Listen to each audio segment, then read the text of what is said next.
2주 전 이 시간에 지금까지 진행되어 온 욥기의 구성을 전체적으로 요약해서 말씀드린 일이 있었습니다. 이 시간 다시 한번 말씀을 드리겠습니다. 먼저 욥기 1장과 2장은 욥의 고난입니다. 욥기 1장과 2장 욥의 고난. 그리고 욥기 3장은 욥의 한탄입니다. 욥의 한탄. 그리고 욥기 4장부터 31장까지 욥과 세 친구들의 대화라고 했습니다. 욥의 세 친구들 이름이 무엇입니까? 엘리바스, 빌닷, 소발. 이 세 친구들이 번갈아 가면서 욥을 공격하고 이에 욥이 대답하는 내용이 4장부터 31장까지 계속 이어지고 있는 것입니다. 그런데 좀 더 세밀하게 말씀을 드리면 욥과 세 친구들과의 주고받는 대화는 26장으로 끝이 납니다. 그리고 27장부터 31장까지는 욥의 독백으로 보통 이해를 합니다. 그래서 실질적으로 주고받는 대화는 4장부터 26장까지고 27장부터 31장까지는 욥의 독백이다. 오늘 본문 27장도 욥의 독백으로 우리가 보는 것입니다. 물론 이제 계속 보시다가 보면 중반부쯤 가서 이 세 친구들을 향해 욥이 직접 말하는 것으로 보이는 그런 부분도 있기는 합니다. 그러나 전체적인 분위기, 31장까지 지속되는 분위기는 독백이라는 것, 이것을 마음에 담아두시면 좋겠습니다. 자, 그렇다면 오늘 욥기 27장을 보겠는데요. 욥이 어떤 말을 했는가? 세 친구들과의 주고받는 대화를 26장까지 다 마치고 나서 27장에 욥이 어떤 말을 했는가? 자, 1절 우리 같이 읽어보겠습니다. 욥이 또 풍자하여 이르되, 자, 풍자하여 이르되 이렇게 말했는데요. 이것은 욥이 직설적으로 말하는 것이 아니라 비유적으로 혹은 시적으로 말을 했다. 이렇게 이해할 수가 있겠습니다. 자, 어떻게 말을 했길래 이런 표현을 했는가? 자, 2절 같이 한번 읽어보겠습니다. 나의 정당함을 물리치신 하나님, 나의 영혼을 괴롭게 하신 전능자의 사심을 두고 맹세하노니. 자, 이런 표현들이 비유적이고 시적인 표현이라는 것이죠. 나의 정당함을 물리치신 하나님. 욥은 하나님 앞에서 정말 나름대로 최선을 다해 바르게 살아본다고 살아왔습니다. 하나님께서도 욥을 인정하셨습니다. 우리가 앞에서 보았지만 사탄 앞에서 하나님이 이례적인 말로 욥을 칭찬하시고 인정하신 그런 이 구절들이 반복해서 있었습니다. 그 중에 한 구절만 우리 이 시간 다시 읽어보면요. 욥기 1장 8절 앞에 있습니다. 우리 같이 한번 읽어보겠습니다. 여호와께서 사탄에게 이르시되 네가 내 종 욥을 주의하여 보았느냐? 그와 같이 온전하고 정직하여 하나님을 경외하여 악에서 떠난 자는 세상에 없느니라. 이 얼마나 대단한 칭찬입니까? 이런 사람은 세상에 없느니라. 하나님께서 욥을 직접 칭찬하시고 인정하셨던 것입니다.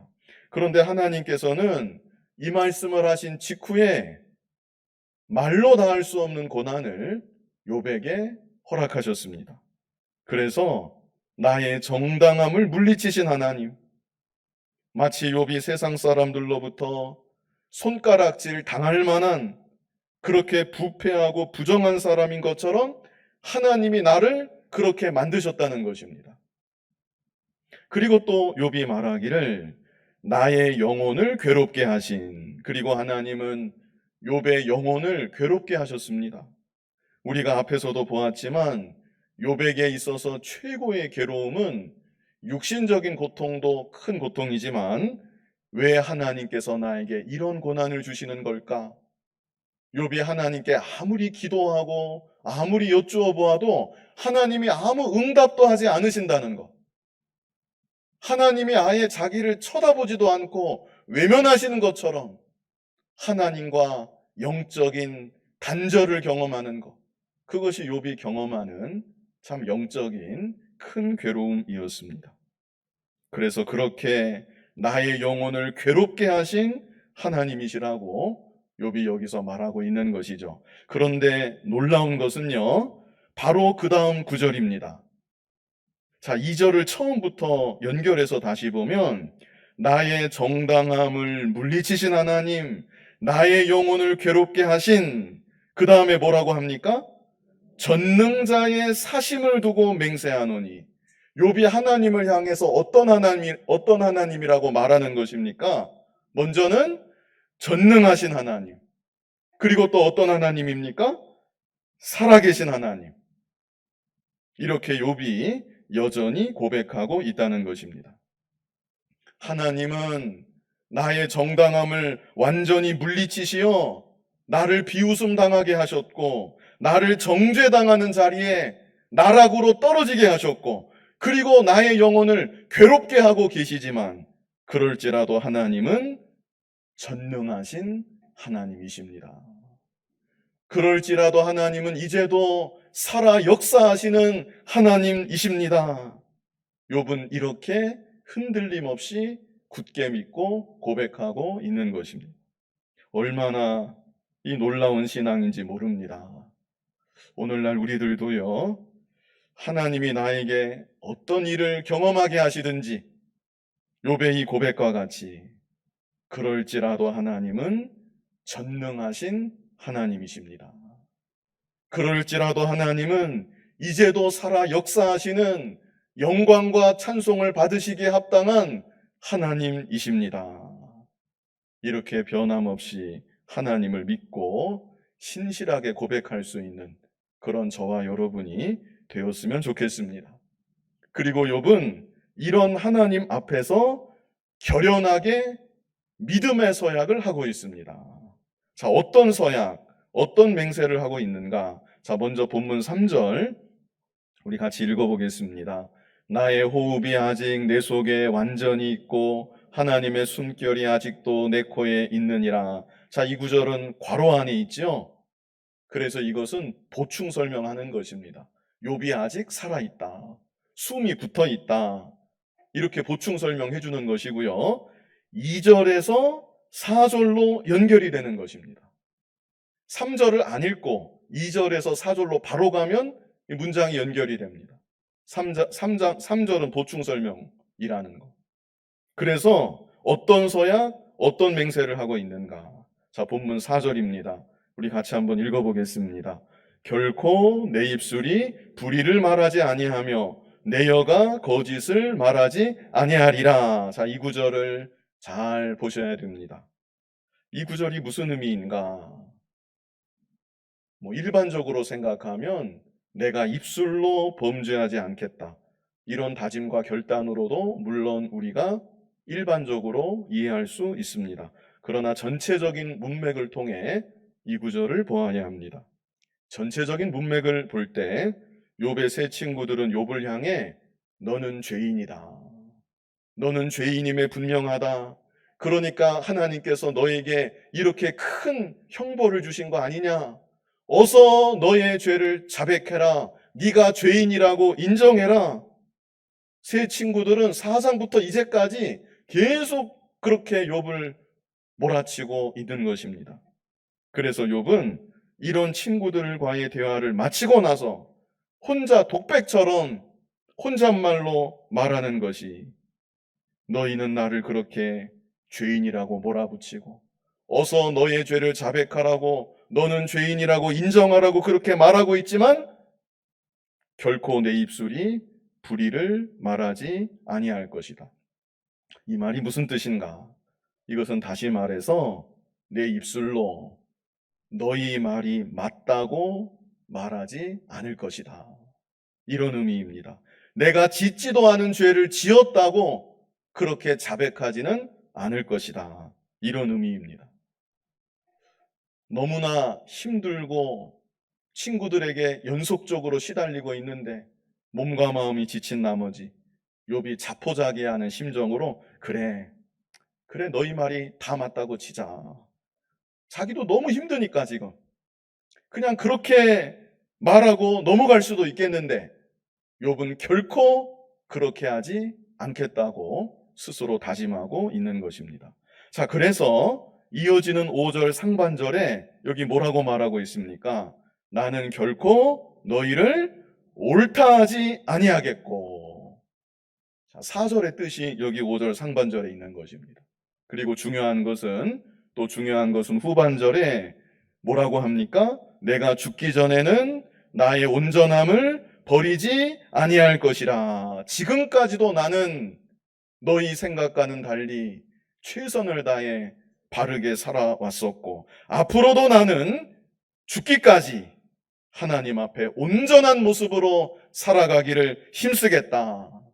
욥이 이렇게 다짐하고 결단하고 있는 것입니다. 자, 종합적으로 말하면 이런 것이죠. 너희들이 아무리 나를 향해 죄인이라고 정죄를 하고 별의별 소리를 다 한다 할지라도 나는 결코 그 말에 동의하지 않겠다. 나는 결코 너희들 말에 동의할 수가 없다. 그리고 앞으로도 나는 하나님 앞에서 온전한 모습으로 살아가기를 힘쓸 것이다. 이렇게 욥이 스스로에게 굳게 다짐하며 말하고 있는 것입니다. 만약 욥이 아니라 다른 사람이 이런 말을 했다고 하면 어쩌면 이 말은 정말 뻔뻔한 말일 수도 있습니다. 자신의 죄를 알지 못하고 끝까지 잘했다고 우기는 그런 말로 우리가 이해할 수도 있다는 것입니다. 그러나 욥이 어떤 사람입니까? 하나님께서 인정하시는 믿음의 사람입니다. 이런 사람은 세상에 없느니라 하나님께서 분명히 그렇게 말씀하셨습니다. 그러므로 욥의 이 말은 극한의 고난 속에서도 아무도 자기를 인정해 주지 않고 아무도 자기 말에 호응해 주지 않는 철저히 무시받고 조롱받고 있는 상황 속에서도 나는 하나님 앞에서 나의 의로움을 끝까지 지키면서 살아가겠습니다. 누가 뭐라 하든지 간에 누가 나를 알아주든지 몰라주든지 간에 나는 끝까지 하나님 앞에서 믿음으로 나의 갈 길을 걸어갈 것입니다. 이런 정말 숭고한 믿음의 결단으로 우리가 이 구절을 이해해야 되는 것입니다. 오늘날 우리들도 욥과 같이 이렇게 비장하고 참 숭고하지는 못하다 할지라도 세상이 나를 몰라준다 할지라도 아무도 나를 알아주지 않고 인정하지 않는다 할지라도 심지어 큰 고난 속에 겨우겨우 버티고 있다 할지라도 나는 나의 믿음만은 저버리지 않겠습니다. 누가 알아주든지 몰라주든지 나를 무시하든지 조롱하든지 나는 하나님 앞에서 끝까지 하나님을 믿고 섬기며 최선을 다해 바르게 살아가겠습니다. 이렇게 소원하고 결단할 수 있는 그런 우리들이 다 되었으면 좋겠습니다. 자, 6절 말씀 우리 6절 같이 읽어보겠습니다. 내가 내 공의를 굳게 잡고 놓지 아니하리니 내 마음이 나의 생애를 비웃지 아니하리라. 내가 내 공의를 굳게 잡고 그랬는데요. 여기서 내 공의라고 하는 것은 스스로 옳다고 생각하는 바를 말하는 것입니다. 스스로 옳다고 생각하는 것. 그게 바로 내 공의라고 표현한 것입니다. 다시 말하면 나에게 주신, 나에게 깨닫게 하신, 나에게 옳다고 깨닫게 하신 하나님의 말씀.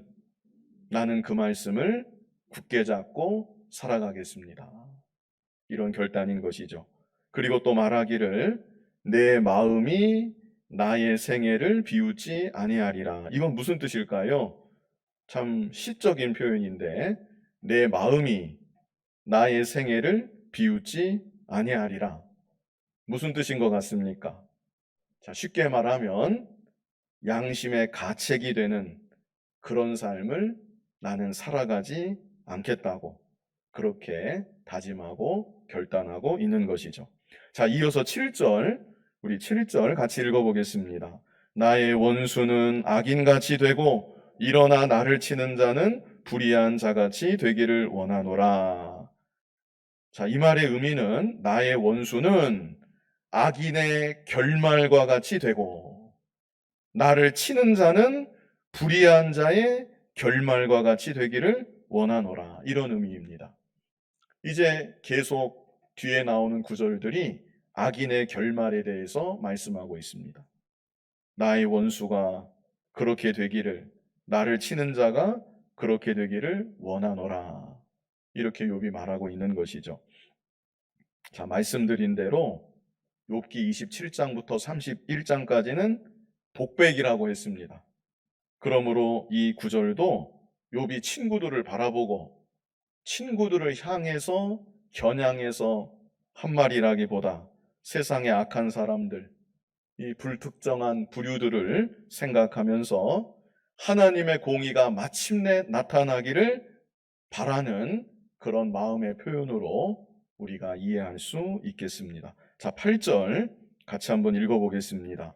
불경건한 자가 이익을 얻었으나 하나님이 그의 영혼을 거두실 때에는 무슨 희망이 있으랴. 불경건한 자가, 경건하지 못한 자가 그렇게 말하지 않나요? 불경건, 좀 어색한 것 같은데 아무튼 불경건한 자가 잠시 세상에서 이익을 얻었다 할지라도 하나님이 그 영혼을 거두어 가시면 아무 희망도 없다는 것이죠. 예수님도 어리석은 부자의 비유를 들어서 비슷한 말씀을 하신 일이 있었습니다. 어떤 부자가 밭의 소출이 넘치도록 풍성하게 되었습니다. 그래서 그 부자가 속으로 생각하기를 내가 곡간을 더 크게 만들어야 되겠다. 내가 곡간을 더 크게 만들어서 그 곡간에다가 이 곡식과 내 물건을 다 쌓아두고 이제는 먹고 마시면서 아무 걱정 없이 평안히 살면 되겠구나. 이런 생각을 했습니다. 오늘날로 말하면 육신의 이익, 이 물질이 많아진 것을 보고 내가 이제는 이 재물 쌓아놓고 아무 걱정 없이 잘 먹고 평안히 살면 되겠구나. 말하자면 이렇게 생각을 한 것이죠. 그런데 예수님께서 거기에 대해서 주신 말씀이 누가복음 12장 20절입니다. 우리 누가복음 12장 20절 같이 읽어보겠습니다. 하나님은 이르시되 어리석은 자여 오늘 밤에 내 영혼을 도로 찾으리니 그러면 내 준비한 것이 누구의 것이 되겠느냐 하셨으니. 우리 인생은 안개와 같이 잠시 있다가 지나가는 것입니다. 언제 하나님께서 우리의 영혼을 취하여 가실지 우리는 알 수가 없는 것입니다. 그러므로 세상의 물질적인 이익, 그것을 바라보고 그것을 의지하며 살아가는 것이 아니라 하루를 살아도 하나님 앞에서 믿음을 지키고 하루를 살아도 하나님 앞에서 경건한 자로 살아가야 되는 것입니다. 그러나 경건하지 못한 자, 그런 자는 일생토록 불의의 이익만을, 물질의 이익만을 쫓아가다가 하나님께서 그 영혼을 거두어 가실 때 그 쌓아둔 물질 한 푼도 가지고 갈 수가 없습니다.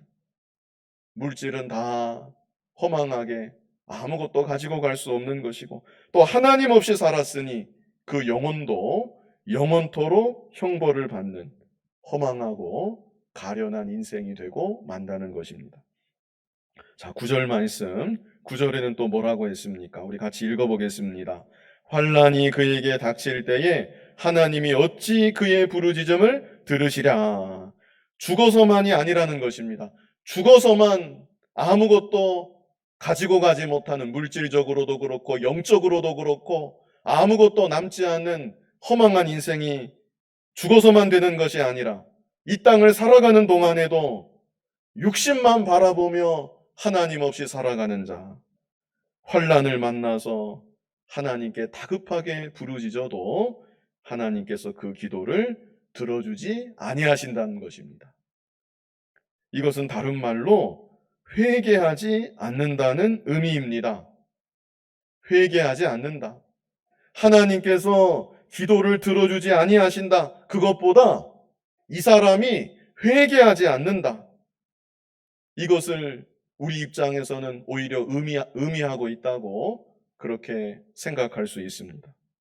아무리 방탕하게 살았을지라도, 아무리 죄 가운데 살았을지라도 진정으로 하나님 앞에 회개하고 하나님께로 돌이킨다고 하면 그 사람이 간절히 하나님께 부르짖어 기도할 때 하나님이 그 기도를 들어주실까요? 아니면 안 들어주실까요? 들어주시겠습니까? 안 들어주시겠습니까?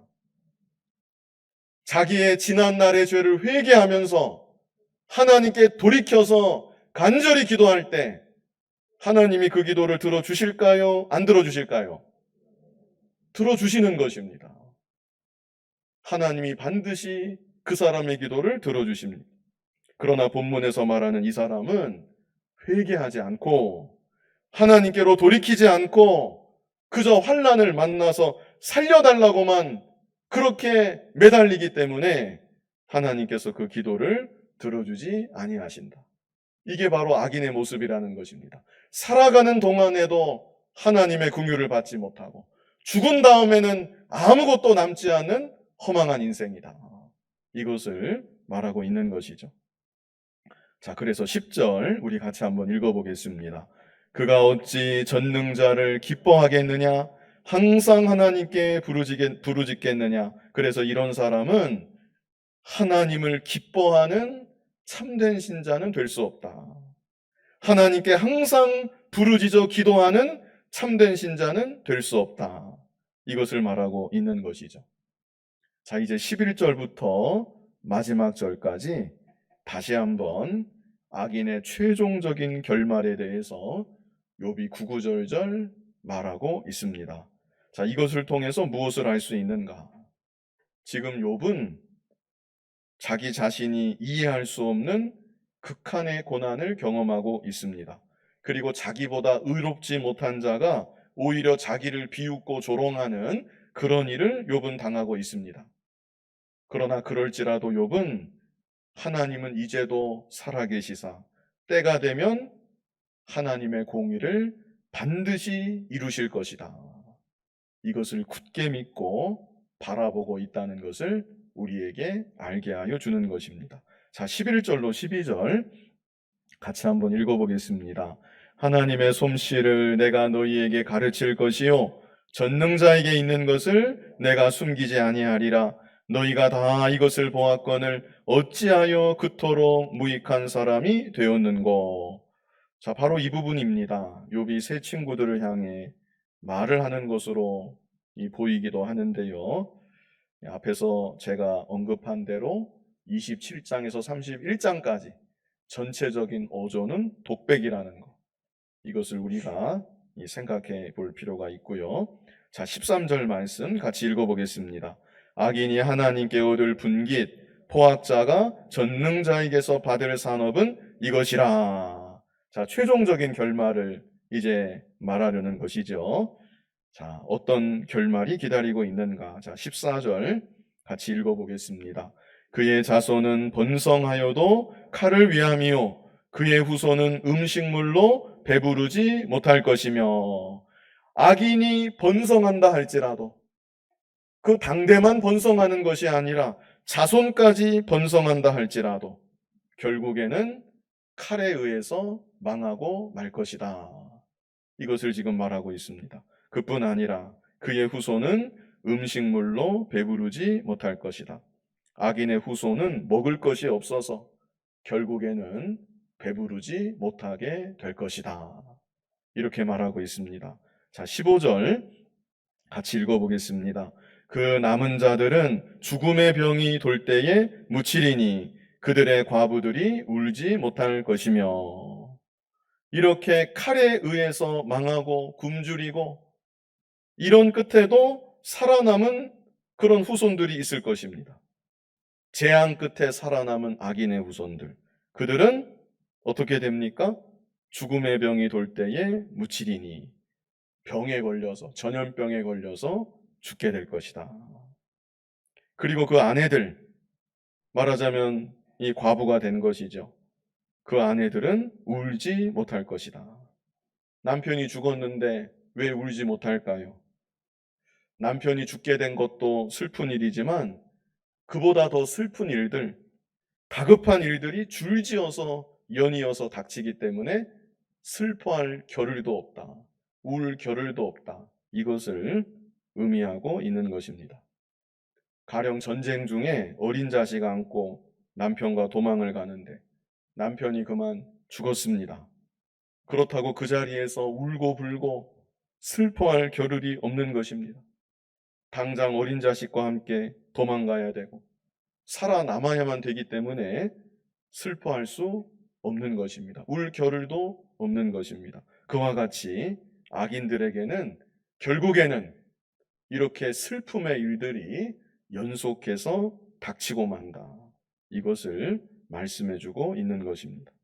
16절로 17절 같이 한번 읽어보겠습니다. 그가 비록 은을 티끌같이 쌓고 의복을 진흙같이 준비할지라도 그가 준비한 것을 의인이 입을 것이요 그의 은은 죄 없는 자가 차지할 것이며 악인이 한때는 티끌같이 정말 재물을 많이 쌓아두고 의복도 무수하게 많이 준비해 두었지만 결국 그 모든 것들이 의인에게 돌아가고 만다. 죄 없는 자에게 돌아가고 만다.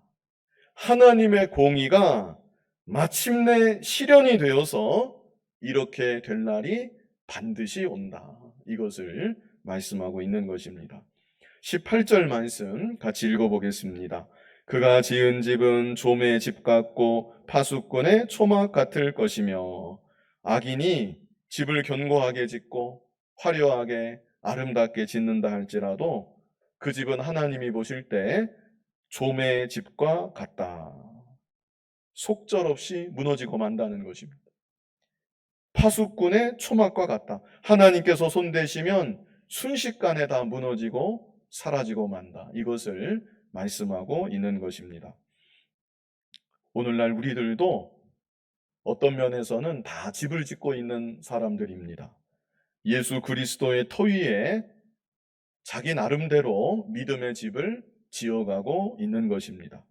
그렇다면 내가 짓는 집은 금은 보석으로 견고하게 지어지고 있는 집인지 아니면 하나님께서 보실 때 여기 말씀한 것처럼 좀의 집 같고 파수꾼의 초막과 같은지 우리가 이런 구절들을 통해서 생각해 볼 필요가 있습니다. 물론 우리들은 본문에서 말씀하고 있는 이런 악인의 범주에는 들어가지 않을 것입니다. 그러나 말씀을 어기면서 죄악과 타협하면서 지어가는 집은 아무리 겉보기에 잘 지어지는 것 같을지라도 다 좀의 집과 같고 초막과도 같은 것입니다. 19절 말씀 우리 같이 읽어보겠습니다. 부자로 누우려니와 다시는 그렇지 못할 것이요 눈을 뜬즉 아무것도 없으리라. 얼마나 허망한지 모릅니다. 누울 때는 부자로 누웠는데 다시는 그런 일이 없을 것이다. 왜 그런가? 눈을 뜨니까 어때요? 아무것도 없으리라. 누울 때는 분명히 부자로 누웠는데 눈을 뜨니까 다 없어지고 사라지고 말았다는 것입니다. 허망하게 순식간에 다 없어진다는 것. 죄 짓고 얻은 소득, 악행으로 누리고 얻었던 것들 이렇게 순식간에 허무하게 다 사라지고 만다. 이것을 말씀하고 있는 것입니다. 20절 같이 읽어보겠습니다. 두려움이 물같이 그에게 닥칠 것이요 폭풍이 밤에 그를 앗아갈 것이며 물같이 그에게 닥칠 것이다. 물이 쓸어가는 것처럼 그렇게 두려움이 그에게 닥칠 것이다. 폭풍이 몰아가는 것처럼 그에게 있는 것을 다 앗아갈 것이다. 역시 순식간에 재앙이 임하게 될 것을 말씀하고 있는 것입니다. 21절도 마찬가지입니다. 우리 같이 읽어보겠습니다. 동풍이 그를 들어 올리리니 그는 사라질 것이며 그의 처소에서 그를 몰아내리라. 자, 22절 같이 읽어보겠습니다. 하나님은 그를 아끼지 아니하시고 던져버릴 것이니 그의 손에서 도망치려고 힘쓰리라. 그의 손에서 도망치려고 힘쓰리라. 그러나 이 도망을 쳐서 피할 수 있겠습니까? 아니면 없겠습니까? 피할 수가 없는 것입니다. 도망을 치려고 안간힘을 다하고 힘쓰고 발버둥 치지만 하나님 손에서 피할 수가 없는 것입니다. 그러므로 지혜로운 사람은 어떤 사람인가? 하나님 진노의 손이 무서워서 두려워하고 피하는 자가 아니라 하나님 앞에 잘못한 것이 있으면 즉시로 회개하고 하나님께로 나아가는 자, 돌이켜서 하나님께로 다가가는 자, 그런 자가 참으로 지혜로운 사람인 것이죠. 23절 말씀 같이 읽어보겠습니다. 사람들은 그를 바라보며 손뼉치고 그의 처소에서 그를 비웃으리라. 악인이 망하게 되면 사람들이 다 좋아하게 된다는 것입니다. 하나님의 공의가 마침내 실현되었구나, 이렇게 기뻐하고 이 망한 자를 돌아보지 않는다는 것, 이것을 말씀하고 있습니다. 이 시간 본문을 통해 중요한 것은 욥은 자신이 고난받는 회복할 가능성이 전혀 보이지 않는 것 같은 정말 참담한 현실 속에서도 하나님의 공의를 분명히 믿었다는 것입니다. 2절에서 우리 같이 본 대로 전능하신 하나님, 이제도 살아 역사하시는 하나님이심을 욥은 굳건히 믿었습니다. 그럴 때 욥은 오늘 제목과 같이 나의 온전함을 버리지 아니할 것이라. 비록 아무도 알아주지 않고 다 무시하고 자기를 조롱하고 또 하나님과도 교통이 되지 않는 정말 깜깜한 그 터널 속에 갇혀 있는 것 같은 그런 상황일지라도 나는 하나님 앞에서 바른 믿음의 길을 끝까지 걸어가겠습니다. 이렇게 욥이 다짐하고 결단했던 것입니다. 이제도 살아 역사하시는 전능하신 하나님, 그리고 때가 되면 선악간에 반드시 보응하시는 하나님, 이 하나님이심을 굳게 믿고 우리 생에 어려운 환경을 만난다 할지라도 낙심하지 말고, 나름 믿는다고 믿었는데 믿음의 열매가 잘 보이지 않는다고 낙심하고 포기하지도 말고 끝까지 하나님 앞에서 믿음으로 바로 살아가기를 소원하고 결단하고 실제 그렇게 살아갈 수 있는 저와 여러분 다 되기를 간절히 바랍니다.